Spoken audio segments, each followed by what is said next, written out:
Welcome back to Inside the Playbook, brought to you by the Sports Playbook.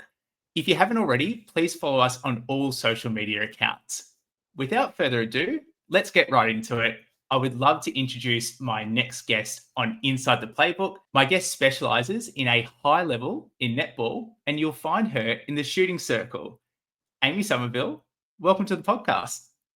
No, thank you so much for having me, Daniel. I'm really excited to jump on today, and it's exciting that you're into this space and shining a light on so many different female sports as well, which is awesome. Thank you, Amy. I really appreciate it, and saw you followed on the socials, so I thought, I have to get you on the podcast, right? It'd be rude not to. Exactly. So before we get started, I want to throw some quick fire questions to you to kind of give the listeners a little bit of an understanding of who you might be as a person. Sound good? Yeah, perfect. All right. If you could have any superpower, what would it be? I think for me, to be able to jump really high, I don't know if that's a superpower, just to be able to explode off the ground, because I was never a jumper. So if I could have added that to anything, that would be awesome. Yeah, that's definitely a superpower. That's for sure. I think I know this one, but dogs or cats? Dogs. Yep. Definitely dogs. Tomato sauce in or out of the fridge? Out of the fridge. Absolutely covered. Yep, very nice. Music, pop or rap? It could be anything, but just I'm going to say country. I don't Yeah. actually don't really have a genre, but country. I'm very much a country person. Maybe country pop. Let's go with that. Yeah, nice. Love a bit of country pop. Coffee or tea? Coffee. Nice. And lucky last, summer or winter? Oh, I'm going to say, well, in Brisbane, so it's very hot in summer, but I would probably say summer, but favorite season would be spring. Yeah, I feel that's a good one. It's a nice transition, isn't it? Yeah, not too warm, which is perfect temperature. 100%. Well, I feel like I guess I've kind of already gotten to know you from the very get-go, so thank you for that. That's right. That's all you need to know about me. Nothing else. Yeah, 100%. Clap. We're off. So Amy, I'd love to kind of get to know you, your upbringing, how you kind of got into netball. So what was your upbringing like? Where'd you grow up? What was your childhood like? Yeah, so I grew up in Sydney, so I was a Western Sydney girl, a little suburb called Greystone. So I lived there for, I think, up until I was maybe 17, and then moved over to the northern suburbs, I guess you call it, so Eastwood kind of area. Had an older sister, mum and dad. We, yeah, always kind of hung out together. We did watch lots of sport. Pretty much we're always at a netball court, but we were obsessed with watching rugby union. We were very much a sporting family. So that's kind of where I grew up. And then, yeah, so all my family was down there. Most of my family have now moved up to Queensland, but all of our family were always hanging out together. I think I was very lucky that our family was quite close. So we always had aunties. My mum's one of 5 girls, so we always had aunties around hanging out. So yeah, very, very lucky with the upbringing I had. And yeah, it was so much fun growing up in Sydney, and now being a Queensland girl, it's very different, but I do love it up here. Yeah, I could imagine it's like two very different lifestyles. You kind of got like the Sydney lifestyle and the Sydney, New South Wales, and then you got Queensland lifestyle. I feel like they're two quite different things in of themselves. Yeah, completely different. People always complain about the traffic up in Brisbane, and it's nothing. I'm like, come on. Everywhere's like 15 minutes in Queensland, where I lived like 40 minutes from where I had to be most of the time. So they don't understand that side of it. And I don't miss the traffic for sure. Absolutely nothing in the grand scheme of things. Yes, exactly. They don't know how lucky they've got it. No. 100%. And with your upbringing, you kind of touched on it there. You like into netball, but then you were also into rugby union. Did you spend most of your time playing netball, or did you kind of just dabble in any sport that you kind of could? Yeah, so I was always a netballer. That was kind of my first sport I played, but I did little athletics, water polo, softball, did pretty much all I could when I was younger. Kind of made me, I think, a better, well-rounded person because she had so much more perspective. I played touch footy. I still remember my first try, my first game. I put the ball down on the sideline thinking that was the try line. And then safe to say touch footy was not my sport, but I enjoyed doing as much as I could, really. Well, someone didn't clearly explain the rules, so it's clearly their problem. It's not a you thing, right? Exactly. I was so proud of myself. So look, I'll take it as a win. Yeah, 100%. And do you remember the first time that you stepped onto a netball court or started to experience netball? Like, could you talk us through what that feeling was like, and if you remember it? Yeah, I can't remember the first time I stepped on, but I remember one of my first netball coach when I would have been, I think maybe 5, 6. I don't actually know how old I was, but my auntie was my first netball coach. So she always is like, I made you the player I was today. So I only had my auntie for a year, but she was my first netball coach. And I just remember it being so much fun. Like that's all I can pretty much remember of it. And that's, I think, what sparked my joy and wanting to keep playing netball. My sister played netball, or kind of wanted to just be like my older sister because she was really cool back then. She is still really cool now, but she was kind of was like, oh, my sister plays it, I have to play. So I did whatever my sister did. Yeah, and with your auntie coaching, do you think that initial excitement was kind of brought up a little bit more because she was coaching? Do you think that kind of helped you get into netball? Yeah, probably because I was like, oh, it's my auntie. I get to hang out with her an hour a week again, and then she was coaching us on the weekends. She is really small, my auntie, so like she comes probably up to my belly button. She's tiny, so I Oh, think, really? yeah. Now looking back, I'm like, I was probably so small, and I looked up to my auntie like, wow, she's just like such a tall athlete, like because she was playing at the time as well. But now I Right. am a lot taller than her, but yeah, my that auntie as well as my godmother. So to be able to have that connection as well was really nice. Yeah, absolutely. And what position did your auntie play? She was a mid court. Yeah, Yeah, which got makes you. sense now. Yeah, 100%. It's Yes. so fitting for the for that area. Yes.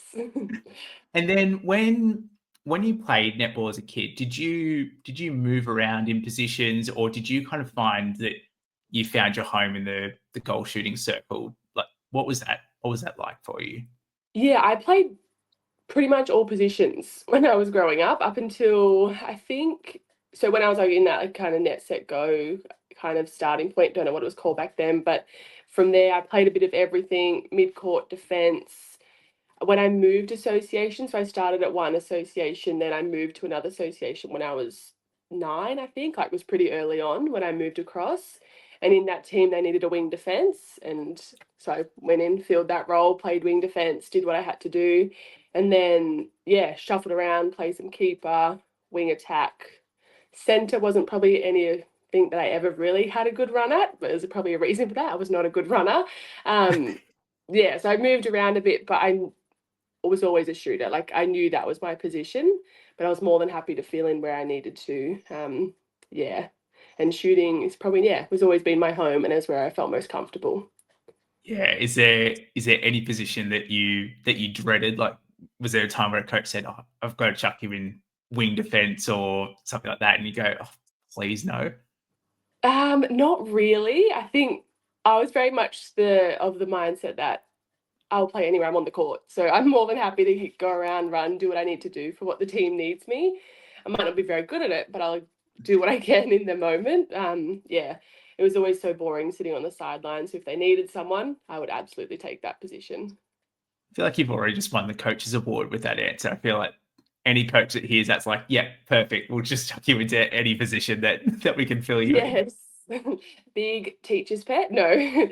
No, I think I just loved playing. So any opportunity to get on court, I was like, absolutely. And I think even as I started to get older, I was dabbling. I was always still a shooter, but dabbling in that wing attack role. Didn't have the speed and agility as most wing attacks do, but I could bring a different sense to the game, which I think helped as well. Yeah, absolutely. And you mentioned there that you changed netball associations like quite early. Did Yeah. that have an impact on you at all? Like, was that positive for the better, or was that just uh, due to participation? Like, how'd that come about? So my sister moved associations. So we're at kind of a smaller association when I first started. I then moved over to Eastwood Ride, and my first netball coach, I don't know if you know who it is, was Anita Keelan. So she was my under 10s coach, who Yeah, went on to right. coach the Swifts Sandpipers. She's now part of the Netball Australia Pathway program. So it was absolutely the best move I could have done, having a CBT coach as what she was then, but moved into ANZ SSN as a 10-year-old. Game changer. Yeah. This knowledge and skill she was able to impart on not only myself but the whole team was so invaluable. And well, I was lucky because her daughter was in the team, so that made a little bit of a difference. So she wanted to give Yeah. back. But Anita, I have the utmost respect for, because she would always give back to grassroots, no matter if her daughter was in the team or not. So yeah, that move was definitely the best thing for me at the time. And I feel like you touched on a really good point there, especially with Anita, but I think with a lot of netballers still in the professional circle, they always make a point to always go back to either their grassroots club or to an association. How important do you think it is that professional players heading back into their grassroots like club and imparting that knowledge on the kids and even parents as well? Yeah, I think having that connection to, especially like an SSM player or someone coming back to your association, it gives kind of hope for the athletes coming through, like, oh, that could be me one day. So from my association now, like Eastwood Ride, where I kind of did all my netball, there's like Kira Austin's from there, Sophie Dwyer, like there's a few now that have come through that pathway. And I don't know if it's because both those girls are so great with their time and giving back as well, that they're like, okay, I want to be like that person. She's just like me. She's from my association. And guess that's like that inspiration for the athletes coming through. And I think, yeah, it's so important to try and get back to all grassroots, because without them, there is no elite competition. So we need those girls continuing following through not only the talent, but to support each week turning up and being a part of our, I guess, the whole family across SSN. Yeah, absolutely. I feel like you just mentioned the three best goal shooters. You got yourself, Kira, and you got Sophie as well. I feel like Eastwood Rise just producing a whole lot of great goal shooting people. Yeah, Sophie and Kira have obviously done a lot more than me, so which is really exciting. It's so great for Eastwood. But I think Anita, she was from Eastwood Ride as well, so she kind of coached all three of us at some point or had something to do with us. So I guess she can take a little bit of credit for that as well, that she set up the culture at Eastwood to create great athletes. Yeah, and I was going to say, what is that culture like? Because it probably leans into my next question quite well. Obviously, when you start to get up into, I guess, reps and start to get noticed a bit more, I think culture is a huge part of it, especially when you're a little bit younger. Did you feel like that culture was really good at Eastwood Ride and you were able to feel quite comfortable as you started to head up in the ranks? Yeah, absolutely. I guess everyone has different experiences, but this was my experience at Eastwood Ride, and I had such a great time there. They set up, I guess, a safe space to grow, and it was also a competitive environment. So at that time, moving to Eastwood, we were such a great association. They still are now. And to get into a rep team, you have to work hard. And I think setting that up to know you have to work hard, but you get success along the way. Yeah, and I think just being able to continue pushing within culture across all associations, it's a really hard thing to, I guess, maintain. But once you've got it, having the right people around to push it forward is really important. And I remember when I was coming through like the junior ranked teams, our like Div 1 state league, which would be like your Opens Premier League now, they were always top two grand finalists. And so those athletes setting standards, it kind of filters all the way down. But we had great people in charge, like the presidents, our coaches. I think it was just really great people that all bought into the culture and wanted to make it the best possible experience for athletes, whether that's having fun, pushing to be like the next SSM player. They just helped you through your goals no matter what. Yeah, absolutely. And when did you start to feel like from your end that you were kind of getting noticed from, I guess, going to like a rep level or a little bit higher in netball? When did you start to feel like that presence was kind of around you at that point? I think so. I went to a sporting school. I went to Westfield Sports High School. So once I transitioned into that school, you kind of start to think, okay, now what's next? But from like junior reps, 12s, 13s, I was just kind of playing netball because I was like, oh, I get to go to state age, play heaps of netball, let's go do this kind of thing. But I don't know if there was ever a point where I was like, I want to go be a professional netballer. I was just loving netball, turning up, trialing. I was like, oh, cool, okay, I got into this team. But Probably 15s. I think when I made my first state age team, so I was bottom age 17s at the time, I was like, okay, I'm in a national team. This is actually insane that I get to be a part of this and train every week. And just for the love of netball, I was like, this is so cool. I get to be challenged by some of the best netballers for my age group, and most of those have now gone on SSN, played for Australia. So to be able to constantly be challenged to be the best you can be, I think was something that was always a driving force for me. But yeah, I don't know if I ever realized, I'm like, okay, this is it. This is my time. But I just, yeah, kept turning up, trialing, and I was like, okay, I kept getting picked, which I think was, yeah, really, really cool experiences that I got from all those national campaigns. Yeah, absolutely. And you mentioned there that quite a few of those players have gone on to play SSN like yourself and in those professional teams. Could you kind of give the listeners a bit of an understanding as to who were in those circles at the time? Yeah, so I think my first state team would have been, sorry, like Paige Hadley, Kim Revalian was a part of it, Gabby Simpson, trying to think who else from that age group. They were the main ones from that age group, and the ones that are still kind of playing and playing their trade. As you got like those are the days with national campaigns you could play both 19s and 21s in the same age group. So I had like Abby McCulloch, April Brandley, like had some really Verity Simmons. There's so many athletes around that I had great people around me to, I guess, show me the way. But the fact they're all still playing now is a testament to how talented they were. Yeah, absolutely. And in these like big representative tournaments, how I guess duration wise, like how long are these tournaments going on for? Are they week-long tournaments? Like how many games of netball would you be playing on average during a week or a weekend, for example? Yeah, so it's a week-long tournament. You play every state and territory once you're down there. How many is that? Doing quick math. Yeah. So yeah, just play every game. Plus, you have a final. If you make top four, you'll play a semi and then a grand final. And same with I think 5 to 8, you'll play off for the another 2 games. There's quite a few games across the whole tournament. 21s played actually played 60-minute games, so it's that extra load as well, where your 19 and unders play 40-minute games. So that makes a bit of a difference. But yeah, to be experienced that, especially I played 21s as a bottom age 19 athlete, just to experience that up against some of the best talent at the time was, yeah, incredible.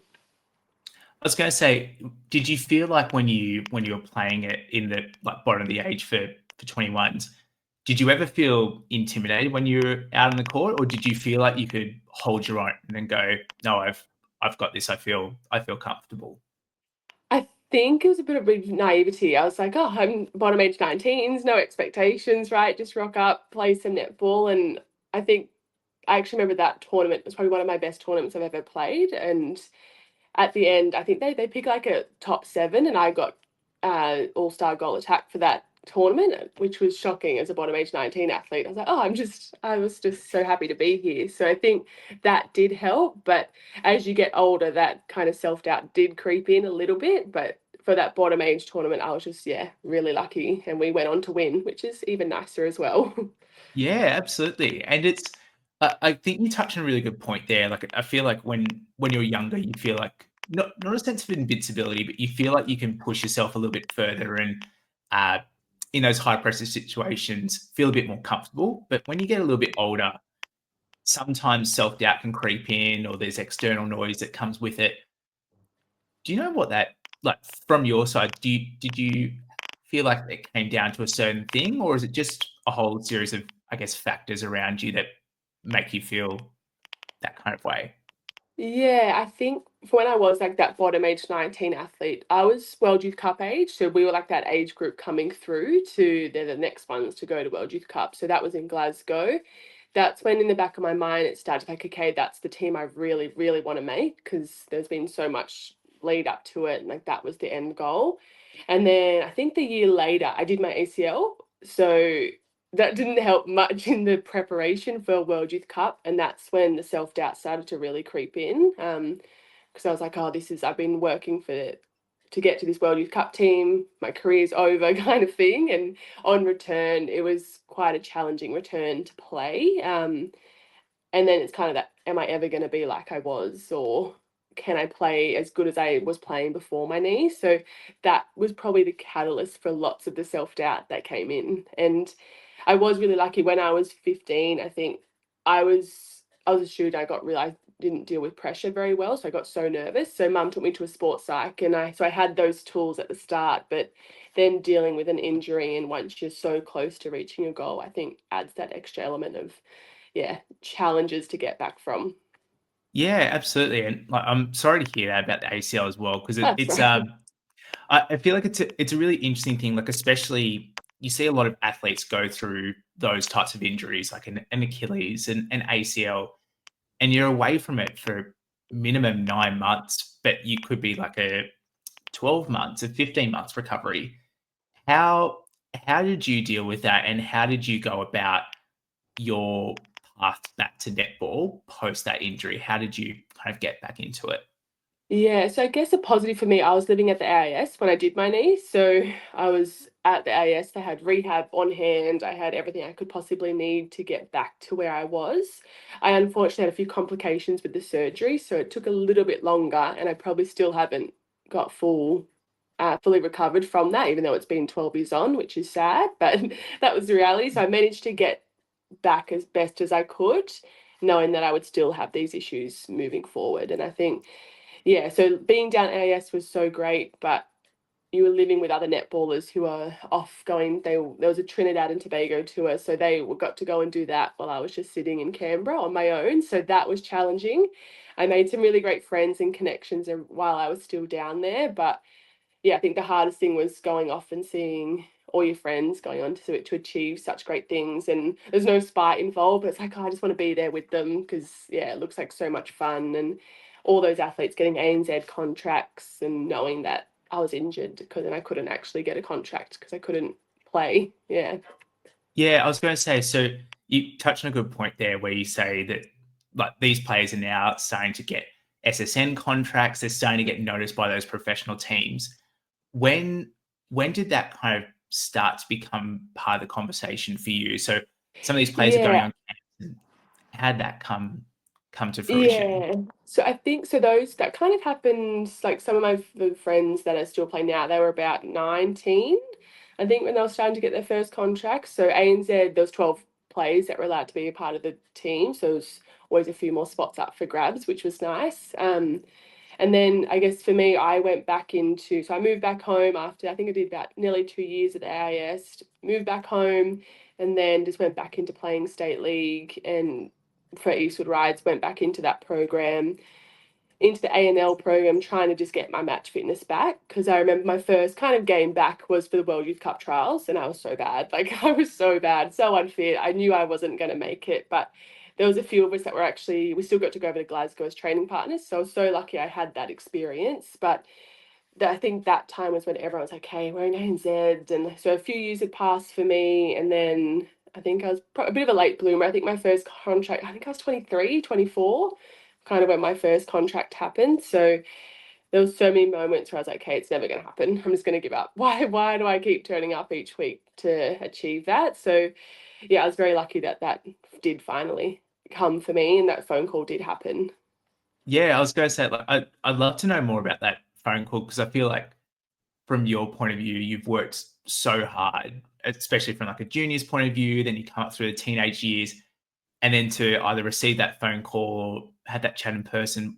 What was that moment like to hear that you're going to become a professional athlete and you're under contract? Yeah, so it was actually like my last year. I remember saying to my sister, like, this is my last year. I'm gonna give it a crack. Otherwise, I'm just gonna like play for fun, move on to other things in life. But I'd actually got offered a contract from a UK team. I was about to sign it, and then I got the call from Rob Wright at the time. I'd missed it initially because I was at work, and then driving home, I called him back, and then he asked if I wanted to be part of the Swifts. I think for quite some time I didn't believe it at all because I was like, oh, it must be a bit weird. Are you sure about this? Like, I'm just like, I'm an older person, knowing that most of the time they were a bit younger when they were coming through. But yeah, I was so excited to receive that call, and knowing that being a Sydney person playing for the Swifts was always kind of that's what you wanted to do and be a part of. So, and that team that year had some incredible athletes, like Shani Layton, Laura Langman, Katie Thwaite, Susan Prattley. Like the team was stacked, and I think to be able to go into that program as my first contract was incredible. I learned so much about myself as an athlete and as a person, and I take a lot of those learnings now that I learnt from that year. Yeah, absolutely. And what year did you get your first professional contract, just for context? So, yeah, so my first contract was it's 2016 year. That was the last year of ANZ Championship. Yeah, right. Yeah. What was so like I've only known netball from like the super netball phase. Like I've only recently become quite a fan of it. What was that kind of period like 2016, 2017, like the transition from ANZ into super netball? Did you notice an impact in around the playing group, or did you feel like things were just kind of getting things around the team were just kind of sorting themselves out?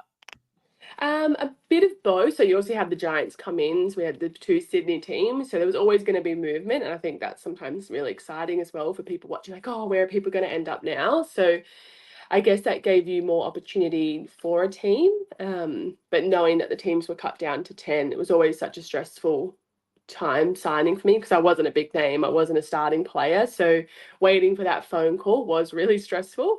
But yeah, I think the transition for me, I was pretty lucky that I was still offered a contract in the SSN for that year. And yeah, knowing that it goes down to 10 players was probably the hardest thing. And I think most athletes will tell you the signing time is very stressful because you're like, okay, where am I sitting? Where do I hoping that you to get that call? And yeah, so I think, but with the transition for me, I was very lucky to still get offered a contract and knowing that I was able to still stay with the Swifts for another year and they had the faith in me to go again was nice. Yeah, absolutely. And I think it's a huge thing as an athlete, like feeling like your team backs you and gives you the faith. And that's often given by a professional contract saying, like, we believe in you, here's the deal. When that signing window that you talk about, or players getting signed up to teams, is it a certain time of year? Is it all happening at one moment, or is it kind of scattered throughout the year and players at that time were able to sign to various teams? Yeah, so there was a couple of months, I think, where you could start re-sign with your own club, and then they open up the signing window so all clubs can then get in contact if they wanted you or not. So that's when it can reopen. But I think from if I remember clearly, your club has first right, I guess, to re-sign you. And sometimes they might say that we don't have a position for you right now, but we're going to wait as well to the signing window open. So that you are kind of in limbo waiting, okay, do they want to sign someone else? What if they say no? And then, yeah, so that kind of adds into the stress as well. Yeah, absolutely. And when you got signed up in 2017, was that as a like a professional player, or was that under like a training partner deal? I was part of the 10 for that year. Yeah. Yeah. So being And able to be that's in that 10 was awesome. yeah, 100%. And correct me if I'm wrong, I feel like you go into 2017, the first year of SSN, and that's when you debut for the Swifts? No, I What debuted in 2016. I 2016. didn't Could play much, but I debuted. yeah, could you chat to us more about that and what your debut was Yeah. like? Yeah, it was actually round one. I was pretty confident I wasn't getting on the court because I think there was maybe like 3 minutes left, and Steph Wood had hurt her back. And then I think I was the next one on because Prattley and Thwaites were there as well. And they're like, okay, Amy, you're on. We won the game. I still remember I went on, it was a penalty pass or shot because Steph had to come off. Right. Pratt's handed me the ball to take the shot and I missed. And I was like, oh my gosh, just missed my first shot. I finished the game 0 for 1, which was such a great stat to have. Go me! But I think, yeah, to be able to have that experience, get on there just for 3 minutes was, I guess, a nice little welcome to. I think it was against Jiva Mentor too, so having that kind of a big name was, yeah, pretty cool to come up against for three I minutes. was yeah, I was going to say for your debut did you have family and friends that had an inkling that you might be able to get on the court? Like, were they there for that moment? I had all my family were there. My auntie was there. My first netball coach, she was there as well. I think they would just come to netball no matter what. They're like, hey, free tickets will come along. So they were absolutely excited. They would come to all the games. They would fly into state. And I think sometimes they used me as an excuse to go on holidays. So they would always fly in and come out around to games, which was nice to have them in the crowd. Yeah, and what was that moment after the game? So you've had your 3 minutes right at the end of the game. The game finishes. What was that moment like, going back to your family and knowing that you've just made your debut for the New South Wales Swifts?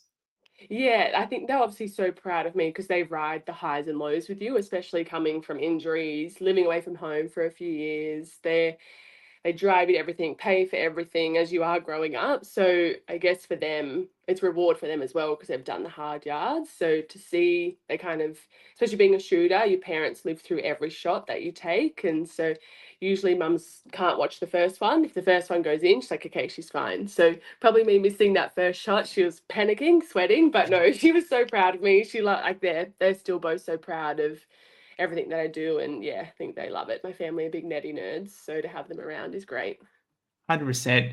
Well, it's time for our first photo. Don't be Yeah, scared. okay. I'll, what is what do you think about when you see this photo? Oh my goodness, such a young little baby. I feel so old now looking at that.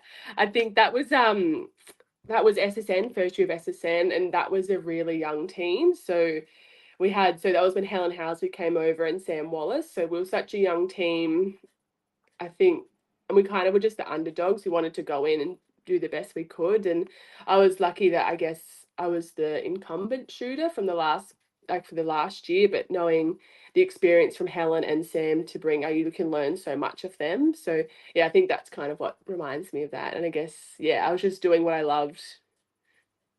Yeah, absolutely. And so you play a couple more games for the Swiss like throughout that year. You get to the end of 2017. What's next for you? What's kind of next on your path at that point? Yeah, so I didn't get re-offered a 10 for Swifts, which is part of sport. And I guess looking back, I'm like, okay, that's fine. It's sport, it's professional. I then reached out to the Firebirds just to say, look, I'd love to see if you've got anything available. And at that time, they'd already filled up their list. They'd already signed 10 people. So they offered me a training partner position. So I made the move up to Brisbane. Pretty much, I couldn't say no because they had Gretel Tippett and Romelda Aiken. So I was like, that would be awesome to go up and learn off them, to try something new. So I made the move, and I was lucky that, not lucky, it was quite this unfortunate Mahalia Cassidy was injured at the time. So I was on a temporary replacement player. So that did help, I guess, with the move up, and to be involved in the program was, yeah, really exciting. And to reunite with Gabby Simpson. I grew up playing with her, so to be back, I guess, hanging around her was really nice to reconnect with some people and make new friends. Yeah, absolutely. And so when you went up initially, did you say you were signed under a training partner deal and then it became a contract because of Yeah. Mahalia getting injured? Yeah, so I was only went up as a training partner, and then Harles was on her return from ACL, so they were able to put someone in as a temporary replacement, and I was lucky enough to do everything as like a normal contracted athlete right up until she was ready to return to play. So I was very lucky that I was given that opportunity, and yeah, made life a little bit easier just in terms of where you were, because it is hard being a training partner because you're in limbo, you don't really know where you sit because you're across sometimes three teams. So that made it a little bit clearer for a while, and I think made the transition much easier. Yeah, you touch on like a very interesting point there. Like if you're a training partner, you can be put across multiple different teams. What is that actually down to? Like I'm kind of curious about that. Is that in terms of just teams wanting to make sure their rosters are stacked with training partners? Is that due to financials? Like what does that come down to? Yeah, so you sit as a training partner with like the Firebirds, and then we have the ANL, so that's now what the future Firebirds is. So that's that competition. And ANL back then, I think it was maybe like an 8-week comp. I don't quote me on that, I can't remember how long it was, but you went played weekly in and out, which is more of like a fixture like what SSN would be now. So if you weren't on the bench for Firebirds, you would drop back into the A&L team, play in that, but you were training with A&L as well as Firebirds. And then your club team was kind of starting around at the same time. So you were kind of just trying to put on many different hats and bring your best self to every team that you could possibly do, which was sometimes hard because you're at one thing thinking about another thing. Okay, I'm letting them down, but I've got to do this because this is where you want to be. So yeah, it definitely is challenging as a training partner.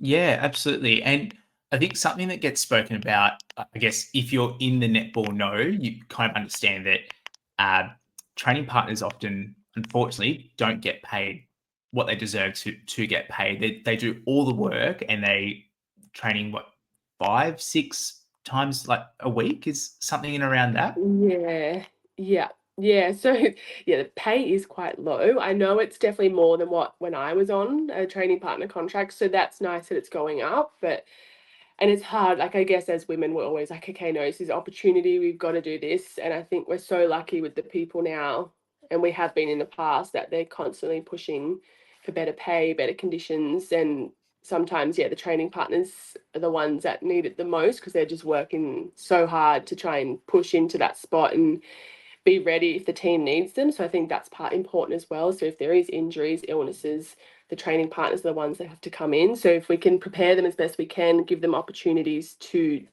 I guess, train as a part of the team alongside the team and not have to, I guess, work full time, which adds into an extra part of the challenge is could be an incredible thing for netball. Yeah, absolutely. And you said there that like the full-time work aspect was that something that you had to go through? Like, did you have to work full time as well as being a training partner? Yeah, so even as like when I was with the Swifts, I was working full time. I had great bosses, so they would let me duck in and out when I needed to, which helped a lot. So even when I was on a full-time contract, I was working. And then yeah, as a training partner, I was working full time as much as I could, taking out coaching just to get that extra money because whilst you can always rely on mum and dad, I think does become very you do feel bad. It's like, please, mum, can you please help me pay some groceries this week? But I think, yeah, you just had to work full time to be able to, yeah, do recover well, eat properly, all those things that come into it. Yeah, absolutely. Because it's a huge load that you have as a professional athlete. You're not only you training full time and try to like prepare the best way possible and fuel your body, make sure you feel right, all those things. But then on the side, you've got to also make sure that financially you're okay as well and you feel comfortable there because you don't want this side to then start affecting your professional career because then that could start to cascade or start to do other things as well. Yeah, yeah. And I think that always comes down to is how the off-court stuff is sometimes just important as the on-court stuff. And when I was working full time as a training partner, as again, I had such great people and bosses, employers around me that allowed me to do that. So they were very lenient with shifts and where I could and popping in and out. So that always makes a difference. But yeah, just be able to know that you can give everything you possibly can to being a professional athlete, I think is really important. And yes, having that support network is great, but I think, yeah, being able to be supported through finance stuff or even just um, little cooked meals here and there would be, yeah, a huge addition. Yeah, absolutely. I feel like it's time for another photo, but I might actually Okay. throw you two photos actually because I feel like they're Yeah. pretty similar. Uh, they're actually up against the same opponent. So here's the first one, Yes. Okay. and then I feel like this is up against a good friend. Might be wrong, but there might be Joe. Is that Joe? That is Joe. Yeah, so we lived at AIS together. So yeah, to be able to, I think for her, where the position she is in now, and she's just so intelligent and passionate about netball. So having her and knowing what she was like when we lived together at AIS, it's just this is exactly where she's meant to be, which is really cool. But yeah, those two photos were my first time playing for Firebirds. Actually, it was just a preseason game. Yeah, and we got to play out, run out. I think I don't actually know where we were playing, but yeah, it was fun to get up and finally get on court because playing the game is always the fun stuff. So just all the training stuff, yeah, it's fun too, but getting on court, running around is the best part. Yeah, absolutely. And what was your experience like at the Firebirds? I feel like you've mentioned like Gabby Simpson there, and you've had a few other friends at the Firebirds. What was that experience like? I guess moving into state as well, because that's also a big move, going from New South Wales to Queensland to continue your professional career. What was that experience like at the Firebirds? Yeah, so the people there were so great. Like you had Tara Hinchcliffe, like Kim Jenner. There's so many great people. Laura Clemencia. I think all those athletes are just such great humans, and if you could have those people around to welcome you into the, I guess, the family, makes a huge difference. It makes things so much easier, and especially being from New South, origin time's always very interesting. Do you publicly say you're from Sydney? Like, what's the go with that? So What yeah, did I you end think up what did you end up Gab, doing? Did you publicly yeah, say? Gabby is a very out, she's loud about her Blues supporting, which is good. Go, Gabby. I'm probably, if we win, you will hear about it. If we lose, I'm like, oh, that's fine. I didn't even know it was on, that kind of thing. That's perfect. I think it's always one of those like weird and awkward ones. You either have to be quite vocal about it and stay at a very level playing field, or you just fly under the radar, say nothing, and then pop your head up when there's a series win or something like that. Yeah, exactly. Perfect timing. Don't need to be over the top about it. Just a little reminder that I'm from Sydney, actually. Didn't you know? Yeah, whoopsie, just drop that in the conversation. Just wear And blue so, that day, no other yeah, time. 100%, and just go to work and just rock your best blue, right? Yes. And so Mahalia then returns from her ACL injury, or she makes her return from the ACL. What what did that next period look like for you? Was there certainty there? Like, how did you then get next place in the team from that point? Yeah, so I still had opportunity to sit on the bench for games here and there, which was really nice. And that comes from injury, illness. So if they need someone to come in, so I'd still got plenty of opportunity. Yeah, I think I didn't debut to Firebirds until, actually, I don't think it was my second year as a training partner. I actually don't remember. I think it was my second year. Um, yeah, so debuting for Firebirds, I eventually got that opportunity. It was against Vixens as well, which my first debut with Swifts was against Vixens, and then again for Firebirds, which I thought was a little weird and coincidental maybe. But yeah, so I was so grateful to have still given those opportunities and be a part of the program. And because any athlete will tell you that if you get a call to be a replacement player, if you take it, you absolutely go for it. I think my first time I was a replacement player was 2015 with the Swifts, and I remember on the way to the captain's run, I had a car crash. I didn't tell anyone. I would just kept going. I was like, no, I am not missing this. So it wasn't a bad car crash. It was fine. But I just said, I'm not missing this opportunity because, yeah, they're so hard to come by because everyone's vying for that position. Yeah, I mean, that's quite the captain's run story, Yeah. especially like the day before a game and then that happens, like Yeah, bit out no of the one blue, still right? knows about that. That's actually the first time I've said it out loud. So there you go. Wow, thank you very much. I'll keep that hidden in the archive somewhere. Feel like enough time has passed. So Surely, right? They'll know about it eventually.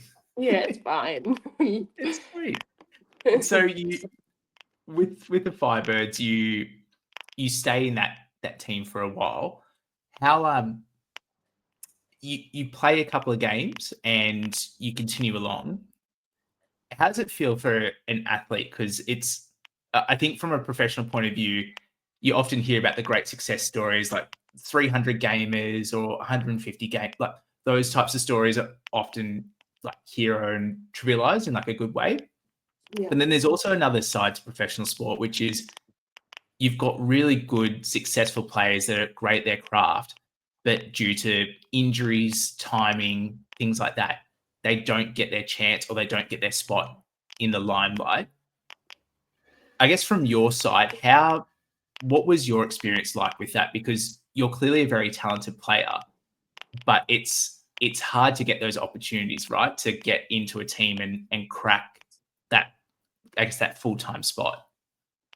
Yeah, I think you nailed it on the head. Like timing is a really big part of it, and that sucks sometimes because you can't control timing. But for me, I think I was a very good bench player. I did everything I possibly could to be the best team person. And my first year as a contractor player with the Swifts 2016, I was voted players player.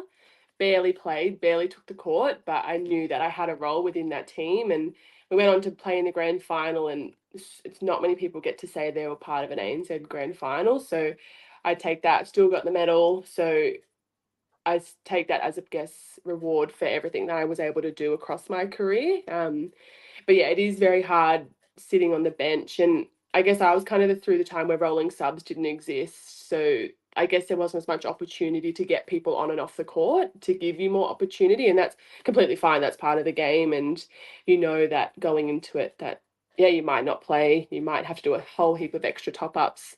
But through, I guess, through all of that, the people you're doing top-ups alongside were some of the best players and are still playing now. So they found their way through, which is really cool. And for me, I was probably a bit older, and do they want to keep an older person around who's just been on the bench for a few years, which is fine. I would not change that for the world. Obviously, I'd love to play a little bit more, but I knew that was my role, and I got to live out a childhood dream as part of that as well. But yeah, it is tough being kind of that person that is not always the starter. They don't play many games, but I guess for any young athletes coming up, you still have a role if you are on the bench, and you can be the eyes for people on the court, give them tips, you can push them at training, and knowing one day you might get an opportunity to start. And I was lucky, I was given a few opportunities to start and play full games. So yeah, it was obviously tough because you're like, oh, I want to get out there, and then you have to drop back and play ANL, or knowing that you want to be a part of that top team. But yeah, I think it grows you as a character and gives you this bit more perspective around what you want to do with sport, and I guess the off-court skills and learnings it gives you can take into your everyday life. Yeah, I think you touch on such a good point there, because team culture is everything. If you're in the right place and you've got those right people around you, it makes your experience a lot easier. But those moments where you say the Swifts make a grand final, you're pivotal to making that happen as well, because it's those extra 1%, like you always hear it, the extra 1% at training, doing those little things that push the team forward is such a huge thing. So I feel like it's not understated. So you really give yourself a lot of credit for that, because those are the people in the team that make the team what they are as well. Yeah, exactly. In my first year at Swifts, like Katie Thwaite, Susan Prattley, Steph Wood, I was kind of the fourth shooter. So just be able to learn off them how they go about their business, their craft. I think you can take away so much from that as well. And probably for me, I was never like I was competitive, but I wasn't like ultra competitive. I have to win even just the fun game kind of stuff. So I pushed them. I learned so much. I guess learnings for me from that moment, I probably could have spoken up more, because I was like, okay, no, I'm just the fourth shooter. So I did take learnings away from that, and I guess how I could move forward with my career as well. Yeah, absolutely. I want to read you a quote here. It's from Yeah. your friend Gabby Simpson, and she said Yes. this in 2019 about you, but I'll just read this out, and I'd love to hear your thoughts and feelings about it. She said, having grown up playing with Amy, one of her best attributes is her ability to stay calm under pressure. She has a really soothing presence on court, and she's a very smart player. She spends a lot of time making other players look really good around her. To Yeah. hear something like that, how does that make you feel? Yeah, I didn't even know that quote existed. So that was nice to hear. Yeah, I think, and I guess that's kind of how I always knew my game was. I was very calm. Like I wasn't like a big I'm going to do everything kind of player. I knew where kind of defenders where I would try and set people up, and I guess sometimes that can be a detriment to you as well, because you don't stand out sometimes at trials or things like that. But I was very good at that and knew that was my role within teams, how I could set up the people around me and be really smart. Never got to play the super shot, so that was a bit of a shame. But having those words from Gabs it's really incredible to have. And I've been friends with her for such a long time, and we do a lot of stuff together still now. So yeah, and having I guess Gabby was vice captain of Diamond. She's captain of the Firebirds. So someone of that caliber saying those things is always really nice. And I'll have to send her a message later to say thank you. She's like, what are you talking about? Where's this one come from? Yes. She's probably like, I don't mean that. No, Gabby's the best. I think, yeah, and that's part of netball. You make lifelong friends, and yeah, it gives you lots of tools and people we can lean on when you need to. Yeah, and on lifelong friends as well, I think it's a really nice segue into you played your professional career, but you then start your own business, and it's called Net Plus, and it's about coaching netball, giving back to the sport that you gave so much to. I'd love to hear more from you about just the business itself, how it's going, and what's kind of involved with it. Yeah, so I kind of started it. When my last year was a training partner for Firebirds, I think I stopped 2019 because I knew I couldn't keep doing it anymore if I wanted to maybe one day buy a house, things like that. So I knew that's kind of what I needed to do. So 2020, I finished up, COVID hit, ANL, everything kind of got cancelled, and I think I was always coaching, doing one-on-one sessions, doing workshops. So I knew that was kind of where I wanted to end up. So I just started it. I was so nervous. My sister posted it all for me because I think I have a bit of imposter syndrome. I'm like, oh, I can't be doing that. Like, what will people think? I'm that type of person. So my sister did it, and then it just kind of went from there. And I've been doing it, yeah, for a few years now, which has been really exciting. I think I just love being around netball because for me it's been such a safe space. So I can provide that for one person, then that's a win for me. And I've now started some stuff with Gab, so we worked together on a few things, and she's started a few little workshops as well. So we complement each other nicely in that type of space. So yeah, I love it. I love giving back. I do a lot of, so I'm head coach of, like, I guess it's the Redlands Coast Eagles Ruby team for the first year. So I'm learning a lot in that process. And then I've gone into, for this year as well, as assistant coach of the Queensland 17s. So I learned a lot there again. And I think, yeah, I enjoy coaching for now. And I guess we'll keep seeing what happens in the next couple of years. But yeah, part of the business is just trying to give back as best that I can, give them the tools that they might need to move through the netball pathway if that's what they want to do. Or for some, it's just learning new skills and being the best they can be. Yeah, and I was going to say, what's that experience like from being a professional player to then coaching the next generation, like your under 17s Queensland assistant coach? Like that's huge because you're bringing up the next generation of players. What does it? I guess what does it feel like? What is it like to see the game from a different perspective as a coach?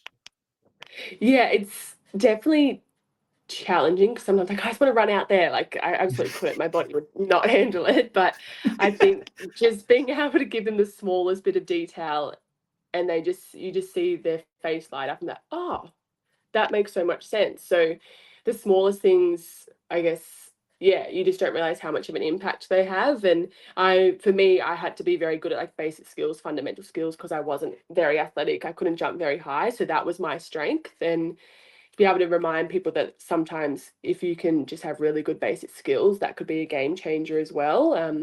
But no, Nationals this year was down in Sydney. That was interesting, going down as a Sydney person wearing Queensland colours. Which was we had like a legacy kind of function for the New South Wales Waratahs players.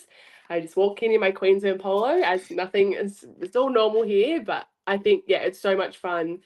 Definitely more mentally draining as a coach. I guess as a player, you can kind of run around and get all your energy out, but as a coach, you're constantly on trying to think, okay, what can we do better? What worked really well? So that was probably the biggest difference that I've noticed. Yeah, absolutely. It's one of those things like I'm sure as a player, you see things from your side. You're like, what can I do as my role to make the team better and go forward? But from your perspective, you're doing that for how many athletes are in the under 17s, like in the squad? There was 12, so yeah, a few.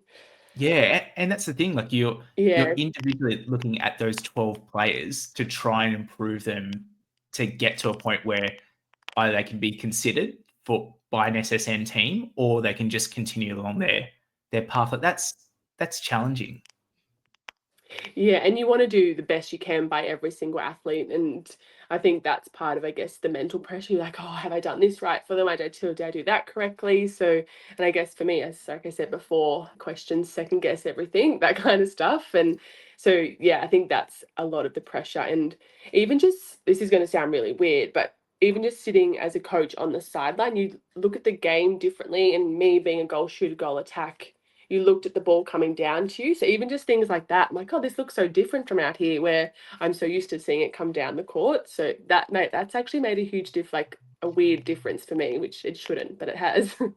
Yeah, has there been something that you didn't realize? So I guess from a coaching side, is there something that you've learnt that you didn't know before, like coaching the game of netball, that you picked up later on?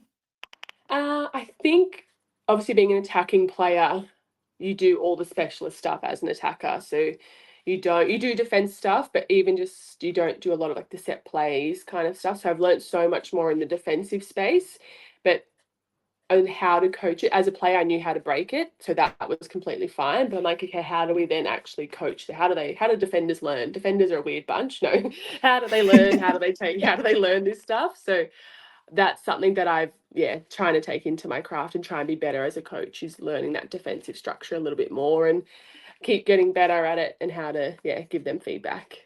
Yeah, absolutely. I actually want to read you some stats from Net Plus that have become available just Yeah. in 2024, and just kind of go through, because I think it's really impressive, like having your own business, giving back to the game of netball as well, and like you can actually put numbers to the positive impact you've had. You've had 200 one-on-one or small group sessions, 30 club association sessions, launched Thrive Academy with your friend Gabby Simpson. You ran your first regional clinic, you have a shooters club, and then you launched an online ebook. But that in itself, to hear all those things and to, I guess, put uh, tangible numbers to all those things, how does that make you feel, knowing that that's your thing? Yeah, it's actually crazy. So last year was my first year not playing netball, so I had a little bit more time to give back, which was really nice. Yeah, so being able to do one-on-one sessions, some of the girls that I've been coaching for 3-4 years. So I've seen them kind of go through the pathway, make their first rep team, to tick off all their goals. So that's, I guess, a nice little reward as part of it. We've headed out to Nanango for 2 years in a row now. So Nanango's out west of Brisbane, I think. I still say I'm a Sydney person, even though I've been here for 8 years, but I think it's like west of Brisbane. We've been there for 2 years, and just being able to build that connection with those guys out there has been awesome. And we see them at state age, and we always just try and say hello. And they did so well this year at state age. We did a clinic with them in February, I think it was. So Gabs and I went out and worked with them, and just to see their growth and their confidence. Yeah, it's really rewarding, and you get so much out of it. But yeah, it's a lot of coaching, a lot of hours, but yeah, it's a lot of fun. You get to meet some great people, and netball brings people together most of the time. So we love that and being a part of it. Yeah, absolutely. And we're coming to the end of the podcast, so I feel like it's kind of like a full circle moment here. Yeah. I feel like you kind of answered this already, but we'll go through it. I think I'd love to hear from your side, from having a professional playing career in netball. What was the biggest learning that you had in your career, or that you seen through the game of netball? I think for me, I I guess there's so many times like I haven't like yes, I would have loved to play for the Diamonds, and for a long time when I wasn't doing that, I kind of saw my check. I was kind of failed at what I was my end goal. Like that was kind of what I wanted to achieve. But as I've gotten older, I played for the Swifts, I played for the Firebirds, I lived at the AIS, I went on to do so many cool things. So to know that that is a reward in itself and something you should be really proud of. So that's something I've had to learn. And I guess for me, the biggest thing I've taken away is celebrate the small wins, because there's so many people would have loved to be in my opportunity at the time. But I guess for me, I was always like, no, I've got to go here, I've got to go there. So recognize where you are in your journey and how far you have come. So that's something I've taken away from it. Yeah, absolutely. I think it's a great point because often like you join into a sport and you normally look for what's the highest point you can get to, which for netball is obviously a diamonds player if you're an Australian player.